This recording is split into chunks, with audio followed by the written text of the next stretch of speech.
So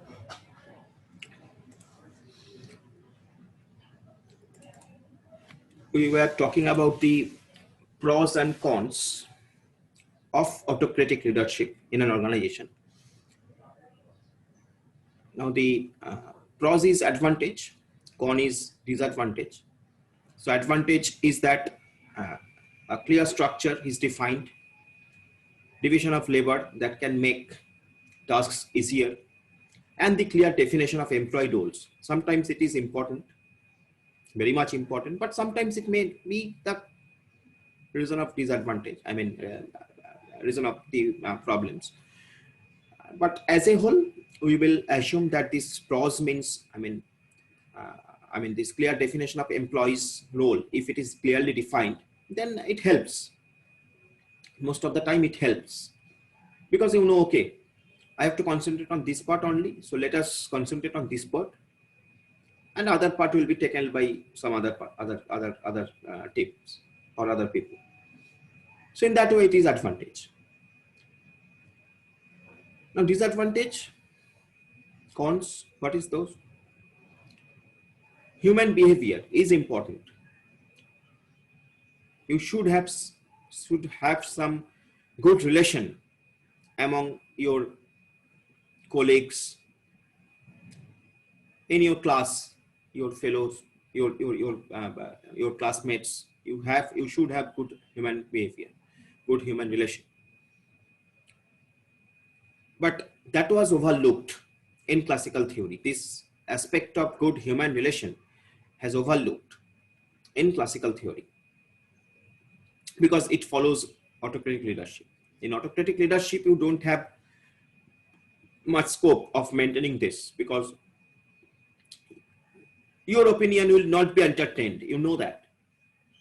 So you will not unnecessarily take that headache to discuss the problem with your colleagues so that some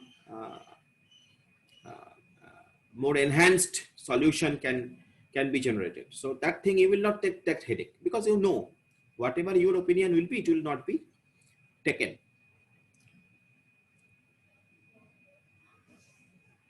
Now in this theory, actually workers or employees, they have treated as a machine basically.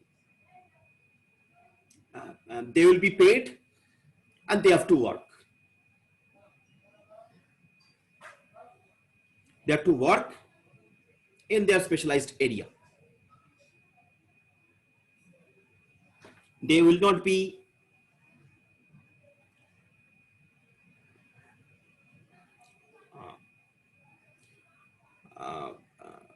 there will be no human relations among them. There will be no social. They cannot have any social needs,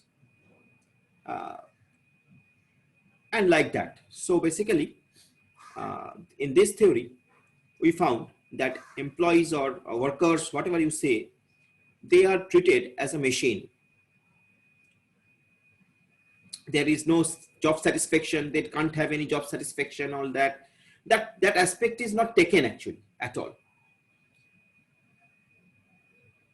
Next is the reliance on the prior experience and the ability to apply it almost solely to manufacturing setting is another drawback. That means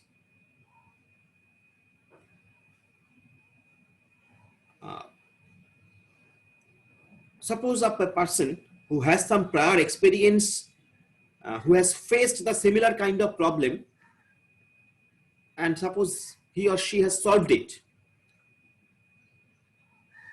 Suppose a problem has occurred and in your team, there is a person who has solved this problem previously, but that experience will also not be considered because nobody will know about that person.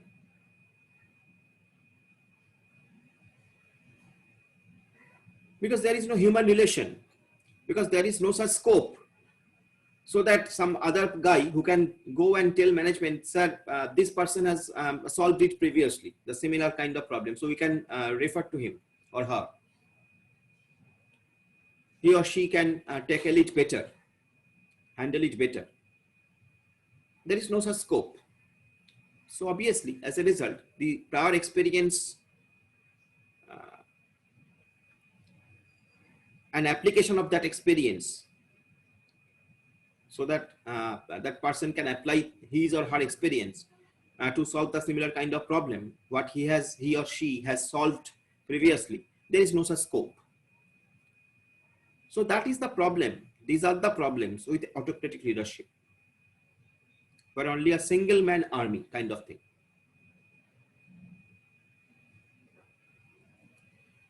So these are some advantages and disadvantages of autocratic leadership, as well as you can think it as advantage and disadvantage of classical theory.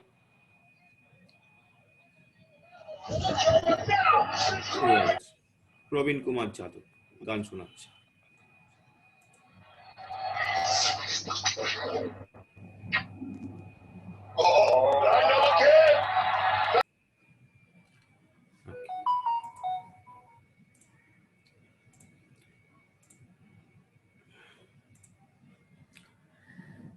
Okay.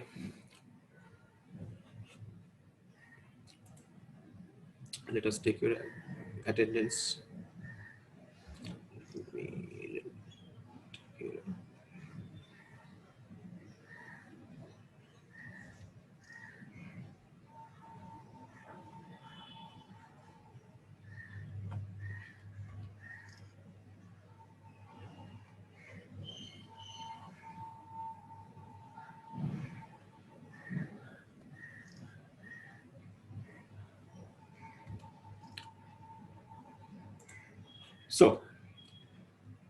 So this can be the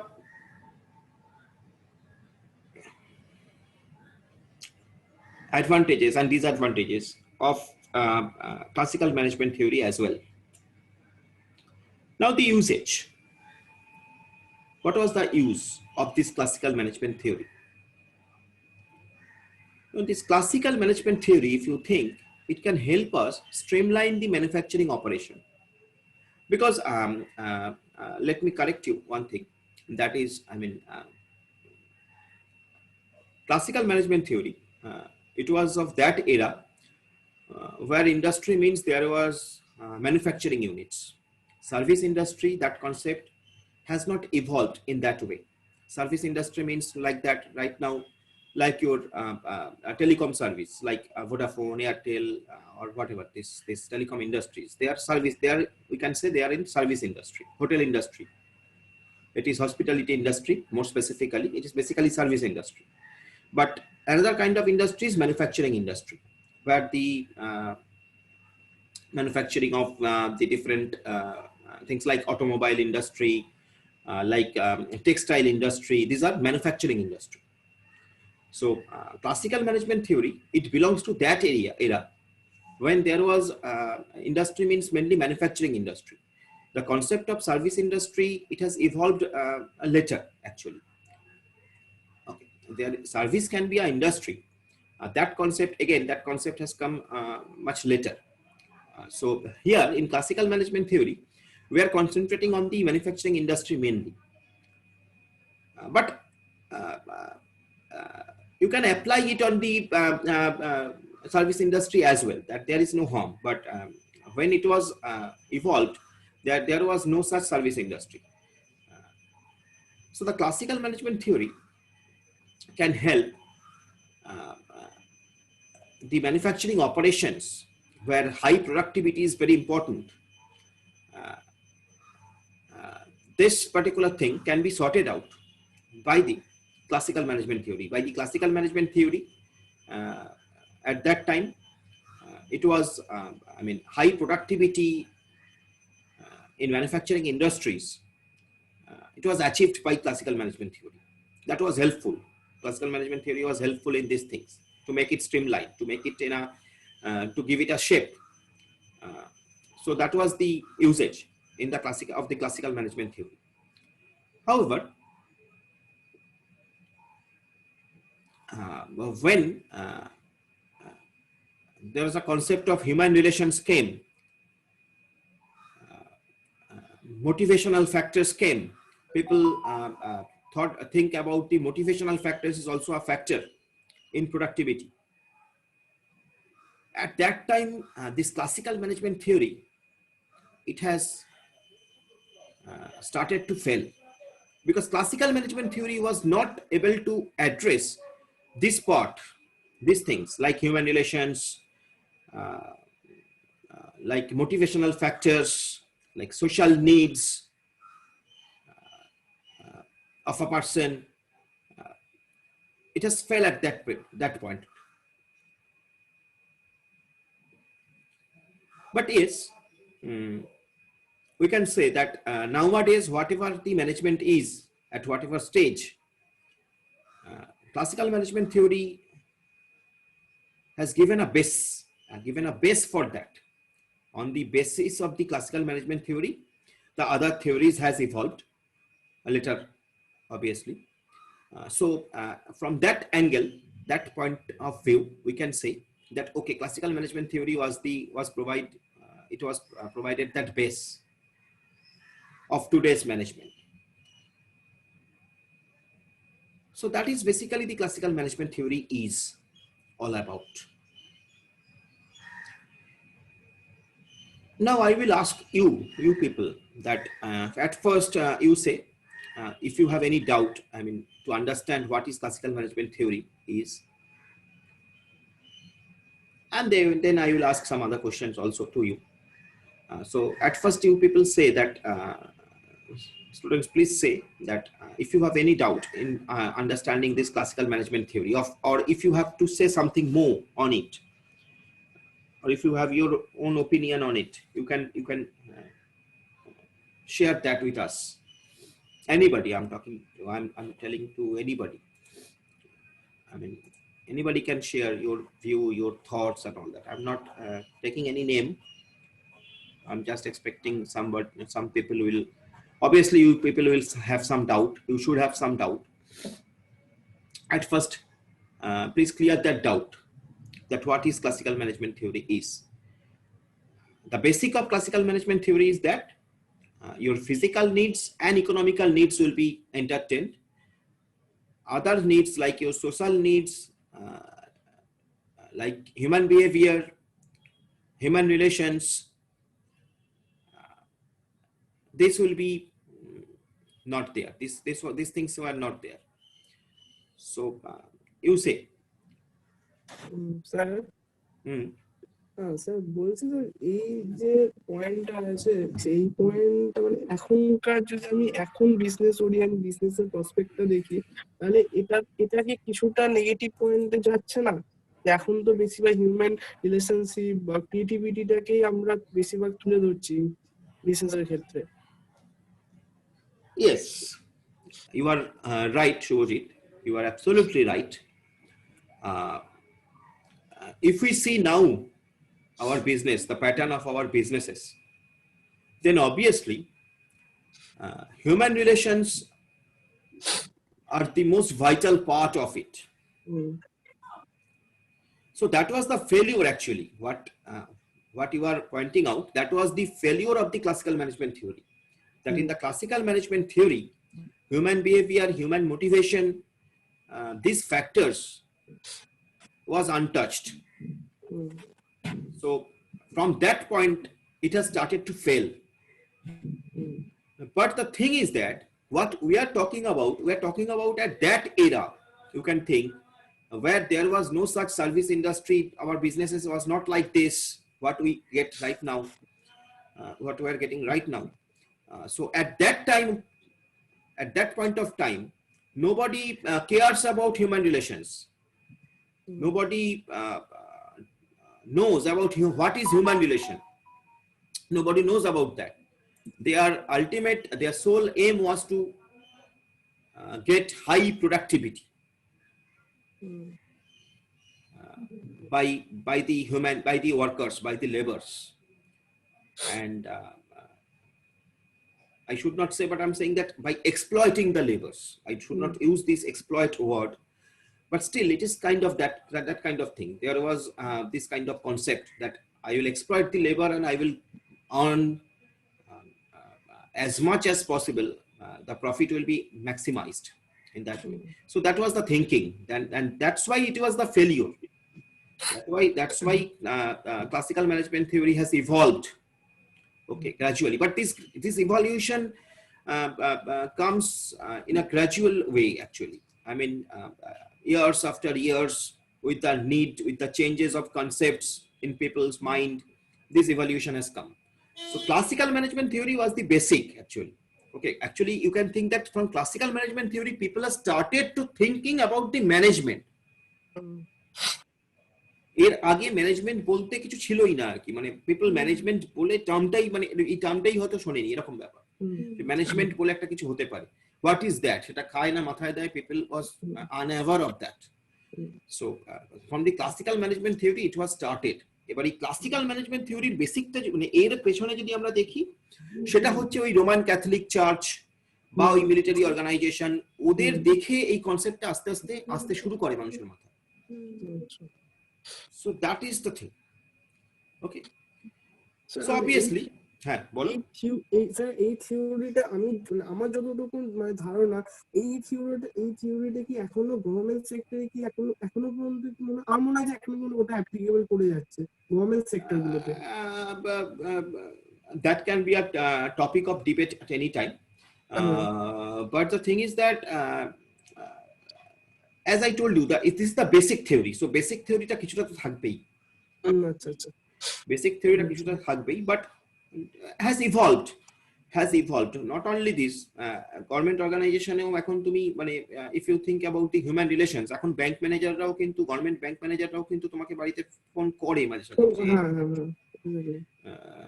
So human relations, some part of human relation, because it is needed, otherwise they cannot sustain in the market. Okay, so obviously to some part to eta thakbei, but has evolved lot. মানে একদম এই কনসেপ্টটা নেই, কিছুটা evolve হয়েছে। তো যাই হোক, তো এই যে ক্লাসিক্যাল ম্যানেজমেন্ট থিওরি যেটা বলছি আমরা, যে অ্যাপ্রোচ, এই অ্যাপ্রোচের বেসিক যদি আমরা আরেকটু বেসিক যদি ভাবি, খুব একদম এক কথায়, in one word, it is like that. ওখানে আমরা অ্যাসিউম করতাম people are rational, they cannot have any biasness, they cannot have any human relations, they are only concentrating on their only concentrating on their monetary needs, and only concentrating on their physical needs. তুমি যদি আরো বেশি করে ভাবো, তাহলে সেটা হচ্ছে তোমার, তুমি খেতে পাচ্ছ কিনা, সোজা কথা। Are you able to mitigating your hunger or not? So this thing, that was the basic of classical approach. Sir, হ্যাঁ বলো। সরি স্যার, কিন্তু বাট শুভজিৎ ধর বেরিয়ে গেছিল কোনো কারণে, ঢুকতে পারছে না, বারবার বলছে। ঢুকতে দিলেই তো আবার গান চালাবে কে একটা, কি প্রদীপ কুমার কি বলতে, শুভজিৎ ধর ঢুকতে পারছে না। প্রবীণ কুমার যাদব তোদের ক্লাসের? হ্যাঁ স্যার, আমাদের ক্লাসে। আচ্ছা আচ্ছা, litre.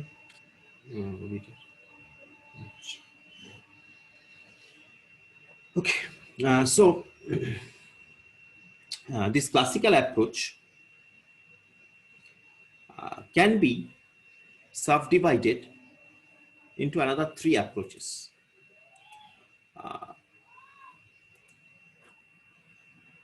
The first approach, which is basically scientific management, known as scientific management approach.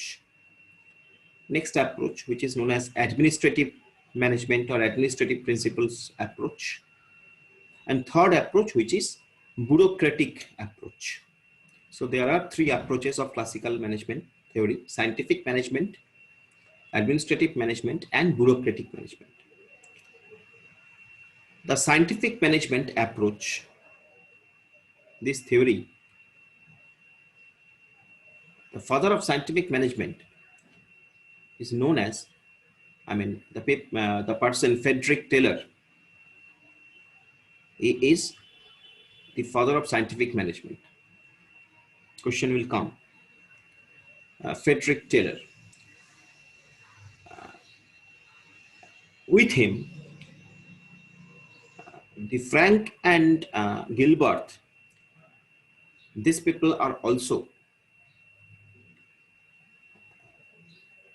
put their opinion, put their views, put their thoughts in the scientific management. Next, administrative management, administrative principle. Henry Fayol, the person, was very prominent in putting his or his views in administrative management. And Max Weber, he is known as the person who has evolved, who has given the theory of bureaucratic organization. So these people are stalwarts in management. Frederick Winslow Taylor, we will come to that. Frederick Winslow Taylor, Henry Fayol, Max Weber. But Frederick Winslow Taylor, he was the father of scientific management. Henry Fayol, he has given the concept of administrative management, and Max Weber, he has given the concept of bureaucratic organization. So all these things are making the classical approach to management.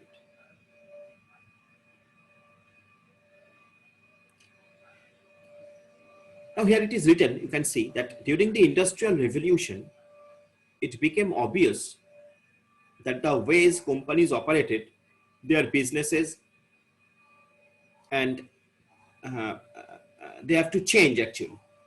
Industrial Revolution, I think you have read this in your history books.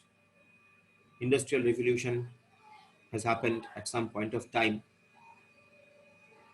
And that Industrial Revolution actually forced to bring changes in the way the organizations, the companies, the organizations actually, we should say, they were operating. Now, at that time, many people agreed that these changes are needed. Among them, this Frederick Taylor or Henry Fayol or Max Weber, they were the pioneers.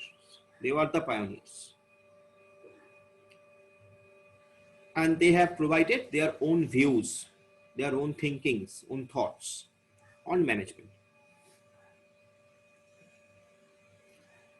Now let us come to scientific management. What is scientific management? Actually, the scientific management, this theory, focused on improving the efficiency of everyone in the organization. That was the basic point of scientific management. In the scientific management, it was the aim that everyone's efficiency will improve, should improve. So they have focused on that part. And not only that, they have also emphasis on the increased production by using better technology and the human beings. By using the better technology and the human beings.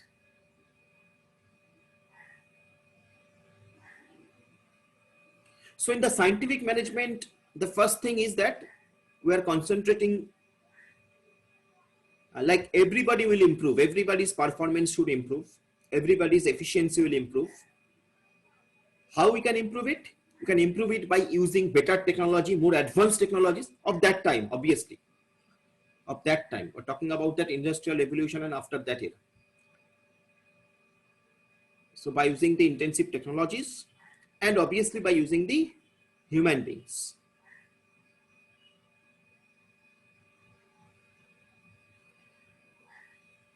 Now, as I told you, scientific management theory, Frederick Winslow Taylor,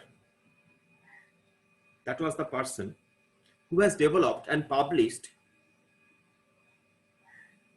his scientific management theory in 1909. So I'm talking about 1909 and that era and before that. So you can understand that how world was at that time. There was no such uh, communication technology, no such concept of information technology, and no such concept of service industry and all that. Only manufacturing industry and technology was to at that in comparison to today's world, it was not so much advanced. But at that time, Frederick Winslow Taylor, he has identified this thing. So we have to understand that how much he was, I mean, how far he has able to think. So Frederick Winslow Taylor developed and published a scientific management theory. The core of that scientific management theory was a belief that is most effective way to complete each task, no matter how it is small or big or all that. So he has identified, he has concentrated on effectively completing a task, every task actually.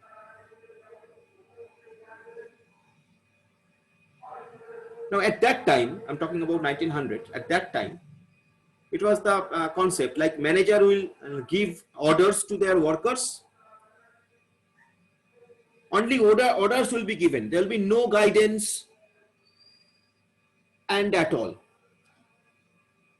So only orders will be given and workers have to do that. How they will do that, how they will manage to do that, that is their part. Nobody will think about that. Nobody will take headache about that. Whether the worker is capable or not, whether that worker is suffering from other problems or not, nobody will cares about this. So because human relations were not there. So I'm talking about that era. So at that time, managers and employees rarely they have interact. They interact rarely, very rare. Now Taylor believed that this was an inefficient way to operate a business. Taylor identified these points. And again, I'm repeating, at that time, which was very hard at that time, because so Taylor has identified that and recommended some key changes. Some changes he recommended. Now Taylor said that each task should be completed as efficiently as possible.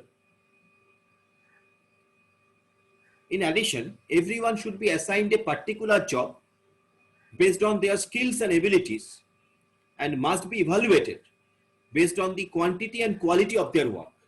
So Taylor said that, okay, everyone should be assigned a particular job. প্রত্যেকের একটা particular job থাকবে according to their skills and ability, and not only that, they will be evaluated based on their quantity and quality of the work. How much quantity he or she is producing, how much quality work he or she is producing.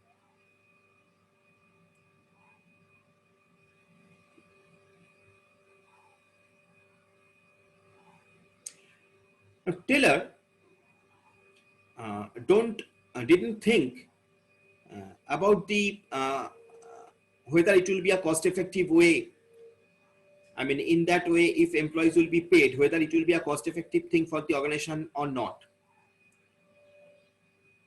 So Taylor did not think it was fair or cost-effective to pay every employee the same amount, regardless of their output. So Taylor, এটাও ভাবেনি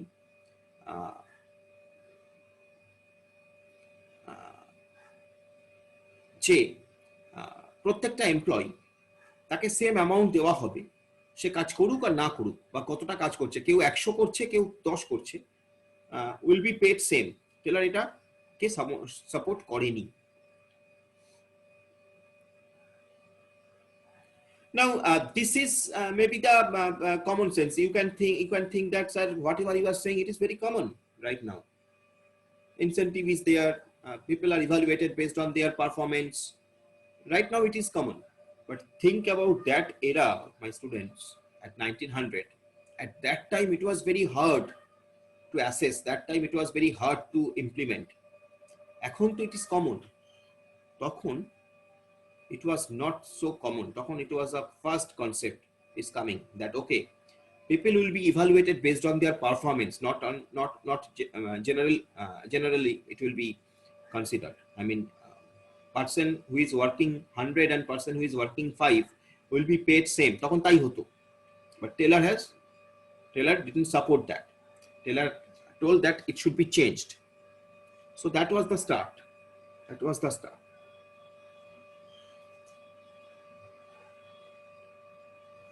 Now, one part of the scientific management theory that is not common today, যেটা তুমি পাবে না এখন, সেটা হচ্ছে is the idea that managers strictly manage and employees simply work. তখন বলা হয়েছিল যে ম্যানেজার, তখন যেটা হতো সেটা হচ্ছে ম্যানেজার কি করতো, ম্যানেজারের কাজ হচ্ছে ম্যানেজ করা, এমপ্লয়ির কাজ হচ্ছে কাজ করে যাওয়া, to obey the managers. And nowadays most companies offer opportunities, growth opportunities for every employees. There is no such barrier between your senior manager and you. You can put, in most of the cases, you can put your opinion to your manager. But at that time it was not like that. So Taylor brings that concept. Taylor added this concept. And there was no concept of training, there was no concept of this kind of paying system. এখন তো এগুলো common. So basically there are few techniques of scientific management which was given. The first technique is known as functional foremanship. This is the first technique of scientific management, functional foremanship. Next technique is known as standardization and simplification of work. Next is known as work study. Next is known as differential piece wage system. And finally is known as mental revolution. Everything we have covered up basically, but we don't know what is what. So again, if you see the work study, this particular technique can be subdivided into fatigue study, method study, time study, motion study. All these techniques are very important.